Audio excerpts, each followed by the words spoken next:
Bonsoir Benjamin, tu es le cofondateur de Bablico. Est-ce que tu pourrais présenter ton entreprise?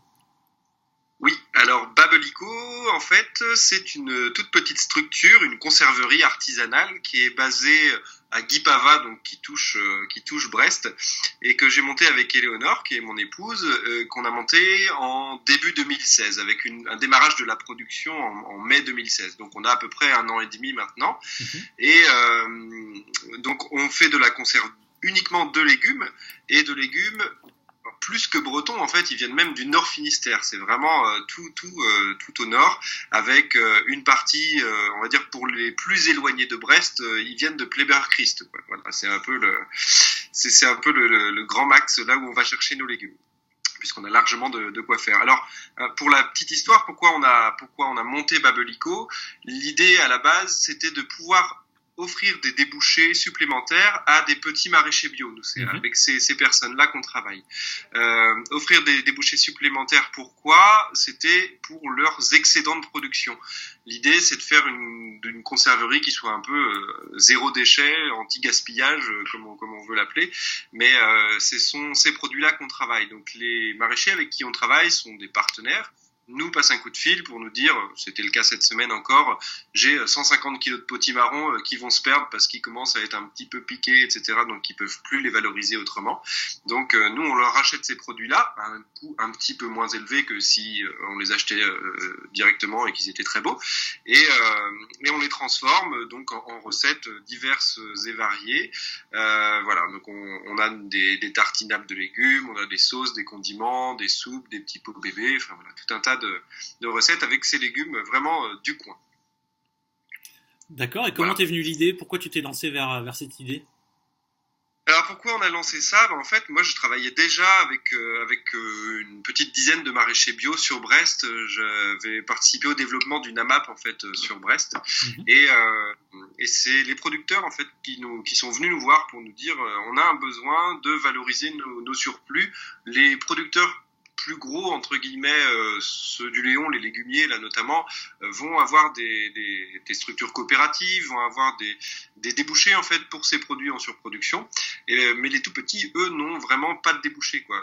Une fois qu'ils sont sur leur retour de marché ou quand ils voient que ça a tout poussé en même temps dans les champs, ils n'ont pas de solution, ils n'ont pas assez de clientèle derrière pour pouvoir les valoriser. Donc c'était vraiment un souhait des producteurs, ce projet. Il n'est pas né d'une idée marketing, hein, il est né d'un souhait de la production et d'un souhait du terroir, quoi. Il y a des vrais gens derrière, quoi. Voilà. D'accord. Et en quelques chiffres, tu travailles avec combien de producteurs à peu près?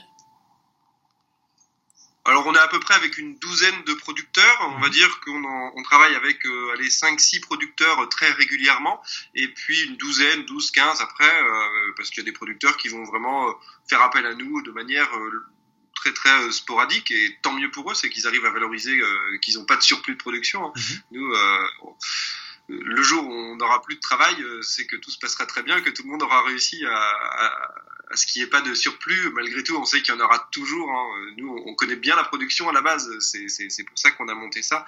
On Mhm. sait qu'il y a toujours des aléas climatiques qui font que tout pousse en même temps. Je ne sais pas si on prend l'exemple du chou. Quand il fait un coup de chaud en plein hiver, le chou pousse énormément, et pour autant, quand on a du chou partout dans les champs, bah, on n'a pas forcément envie de manger un chou-fleur au gratin, quoi. Donc c'est à ce moment-là, en fait, c'est sur ces périodes-là où c'est compliqué pour les producteurs, quoi.